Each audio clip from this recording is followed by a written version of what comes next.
ஐந்து கரத்தனை யானை முகத்தினை இந்தின் இளம்பிறை போலும் ஈற்றனை நந்தி மகந்தனை ஞான கொழுந்தினை புந்தியில் வைத்தடி போற்றுகின்றேனே.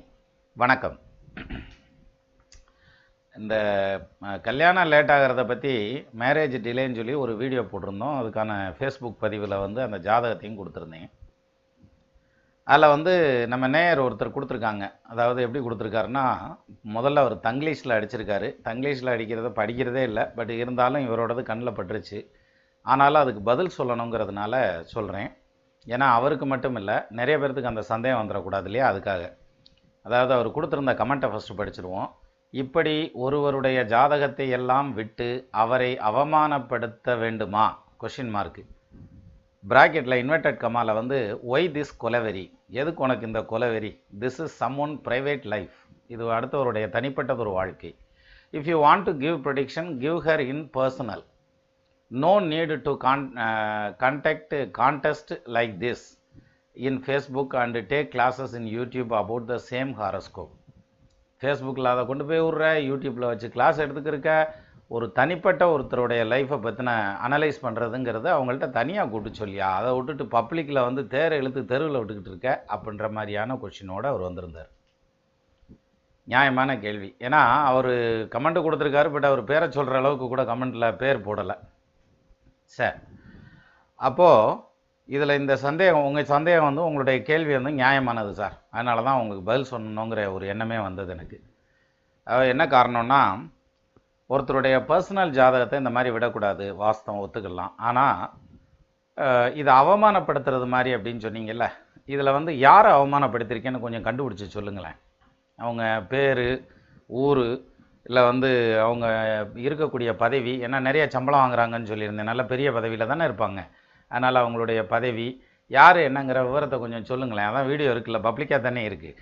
அதில் எல்லாத்தையும், அதாவது பப்ளிக்காக எல்லாத்துக்கும் தெரிகிற மாதிரி அவமானப்படுத்திட்டேயான்னு சொல்கிறீங்க இல்லையா, வாஸ்தவம் ஒத்துக்கிறேன். ஆனால் யாருன்னு சொல்லுங்களேன் பார்ப்போம். யாரையாவது ஒருத்தரை கை நீட்டி சொல்லுங்கள். சொல்ல முடியாது. ஏன்னா அந்த ஐடென்டிஃபிகேஷன் நான் அதில் கொடுக்கல. முதல் பாயிண்ட்டு.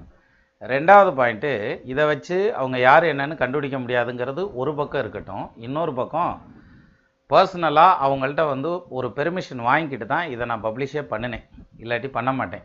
இந்த ஜாதகம் மட்டும் இல்லை சார், நம்ம வீடியோவில் வர்ற எல்லா ஜாதகத்துக்குமே அவங்க தனிப்பட்ட முறையில் அவங்கள்ட்ட ஒரு ஓரலாவது ஒரு பெர்மிஷன் வாங்காமல் இந்த வேலை செய்ய மாட்டேன் நான். உங்களுடைய கருத்தை நானும் யோசனை பண்ணினேன்.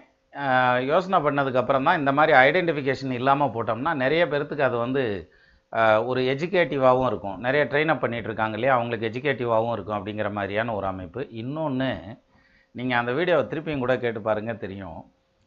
ஜாதகத்தை கொடுக்குறவங்களுக்கு என்னத்துக்காக வந்திருக்கீங்க, என்ன கேள்வி நீங்கள் கேட்க போகிறீங்கிறது நம்ம தான் சொல்லணும், ஜோசியர் தானே சொல்லணும். அதில் எனக்கு அது வரலை அப்படிங்கிற அந்த ஒரு பாயிண்ட்டையும் சேர்த்து சொல்லியிருந்திருப்பேன். ஸோ இது எனக்கு எஜுகேட்டிவாக இருந்ததுனால தான் சரி ரைட் அதை தூக்கி போட்டு வைப்போம் அப்படிங்கிறதுக்காக போட்டது. மற்றவங்க அதை சொல்கிறாங்களா அப்படிங்கிறத பார்க்கலாங்கிறதுக்காக தான் நான் அந்த கொஷினையும் கேட்டிருந்தேன். கான்டெஸ்டெல்லாம் நடத்தலையே, ஒன்று நடத்தினாலும் தப்பு இல்லையே.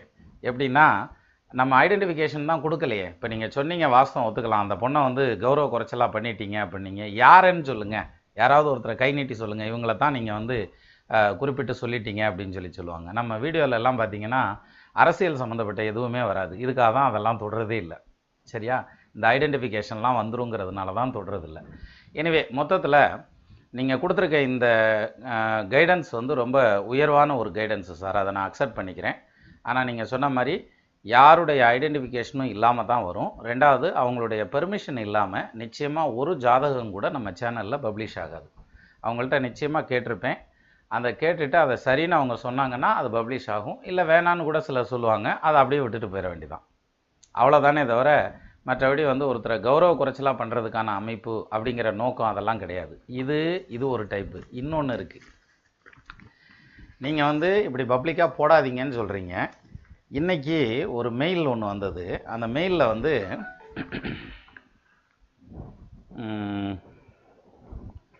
சென்னையிலேருந்து அனுப்பிச்சிருக்காங்க அந்த மெயிலு.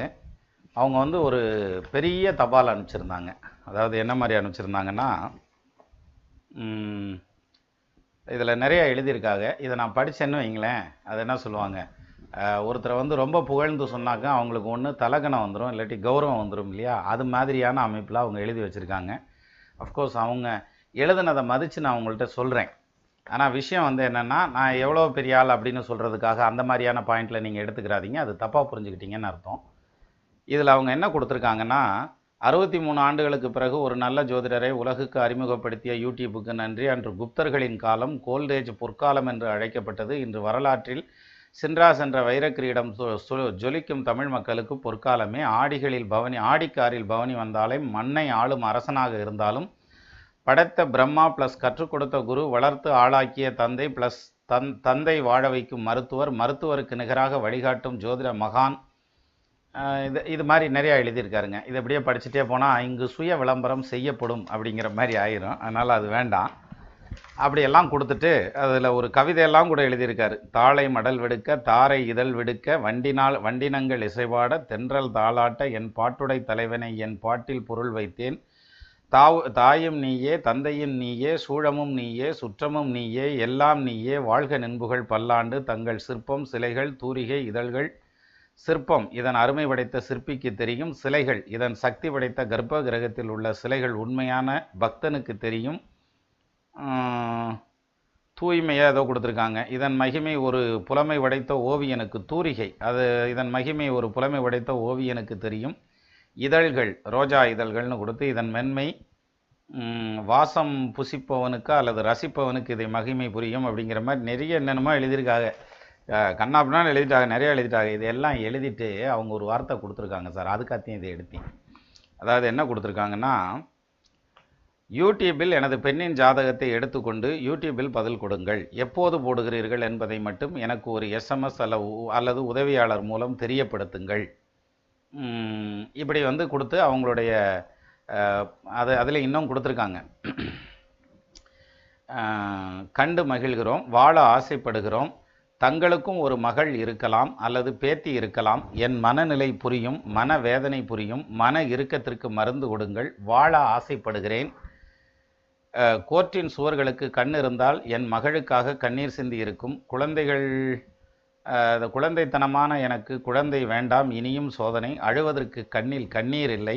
இறைவன் ஒரு கால் தங்களை காண அனுமதித்தால் பிராப்தம் இருந்தால் சந்திக்கிறேன் அப்படின்னெல்லாம் சொல்லி நிறையா எழுதியிருக்காங்க. எழுதிட்டு அந்த விவகாரத்து பெற்ற ஜாதகம் அப்படின்னு சொல்லி அவங்க மருமக என்ன விவகாரத்தை ஆயிடுச்சே, கல்யாணம் பண்ண மாப்பிள்ளையினுடைய ஜாதகத்தையும் அனுப்பிச்சிருக்காங்க. அது இல்லாமல் அந்த பொண்ணுடைய ஜாதகத்தையும் அனுப்பிச்சிருக்காங்க, மகளுடைய ஜாதகத்தையும் அனுப்பிச்சிருக்காங்க. இது எல்லாத்தையுமே வந்து அவங்க இதில் அனுப்பிச்சிட்டாங்க. இமெயிலில் அனுப்பிச்சிருந்துருக்கலாம், இவங்க மெயிலில் அனுப்பிச்சிருக்காங்க. தபாலில் கொரியர் மூலமாக வந்தது. இப்போது எதுக்கு சொல்ல வரேன்னா, இப்போ இவங்க வந்து என்னுடைய மக ஜாதகத்தை நீங்கள் யூடியூப்பில் போடுங்கன்னு சொல்கிறாங்க. இல்லைங்க, நான் வந்து போடுற மாதிரி ஐடியாலெல்லாம் இல்லைங்க அப்படின்னு சொல்ல வேண்டியதில்லை. இதையும் 4 பேர் பார்த்தாங்கன்னாலும் அவங்களுடைய கருத்துக்கள்லாம் சொன்னாங்கன்னாலும் அதில் நம்மளுடைய கருத்தும் சேர்த்து சொல்கிறோம். அப்படிங்கிற பட்சத்தில் அவங்களுக்கு 1க்கு 10 விஷயங்கள் ரொம்ப கிளியராக புரிஞ்சிடும் இல்லையா? அல்லது அந்த அவங்களுடைய மன இறுக்கம் குறையிறதுக்கான ஒரு வாய்ப்பாகவும் இருக்கும் இல்லையா? இது மாதிரியான விஷயத்தில் தான் நான் பயன்படுத்தினதுனே தவிர, மற்றபடி வந்து நம்மளுடைய திறமையை பார், பவரை பார், அதை பார், இதை பாருங்கிறதுக்கெல்லாம் போகிறதே இல்லை. நான் எப்பயுமே அந்த மாதிரியான வார்த்தைகளை யூஸ் பண்ணதே இல்லை. இருந்தாலும் நீங்கள் இதை கேட்டதுனால நான் இந்த வார்த்தையை உங்களுக்கு சொல்ல வேண்டியதாக போச்சு. எனிவே நீங்கள் வந்து கவலைப்பட வேண்டாம். நிச்சயமாக நான் கொடுக்கக்கூடிய பதிவுகள்னால தனிப்பட்ட ஒருத்தருக்கு கௌரவ குறைச்சல் ஒரு இம்மி அளவு கூட வராது அப்படிங்கிறது ஒரு உறுதியாகவே சொல்லலாம் சார். நம்பிக்கையோடு இருங்க. நிச்சயமாக ஒரு ஜோதிடர் வழியாவோ எப்படி வந்து வக்கீல்கிட்டையும் டாக்டர்கிட்டையும் உண்மையை மறைக்கக்கூடாது அப்படிம்பாங்க, அது மாதிரி ஒரு ஜோசியருக்கும் பல உண்மைகள் தெரிஞ்சிருக்கலாம். அவங்க வந்து அதை வெளியில் போகாமல் அந்த ரகசியம் காக்கிறதுன்னு ஒன்று இருக்கும் இல்லையா? அதெல்லாம் ரகசியம்லாம் கரெக்டாக தான் காப்பாங்கன்னு நான் நினைக்கிறேன். நானும் அப்படி தான் எனக்கு தெரிஞ்ச வரைக்கும் காத்துக்கிட்டு இருக்கேன். அஃப்கோர்ஸ் மீண்டும் சொல்கிறேன், நீங்கள் இன்னொரு தடவை அந்த வீடியோ கேட்டு தேடி பாருங்கள். அந்த வீடியோனால யாருக்கு கௌரவ குறைச்சல் வந்தது, யாரை அவமானப்படுத்துகிற மாதிரியான வார்த்தைகள் இருந்ததுங்கிறத மட்டும் அதை கொஞ்சம் கண்டுபிடிங்க பார்ப்போம். யாராவது கை நீட்ட முடியுதா பாருங்கள், ட்ரை பண்ணி பாருங்கள். நமது நேயர்கள் ஆள்போல் தழைதழைத்து அருகது போல் வேரூன்றி மூங்கில் போல் கிளை கிளைத்து முதியாமல் வாழ்ந்திருக்க வாழ்கவென வாழ்த்தி அமைகிறேன். வணக்கம்.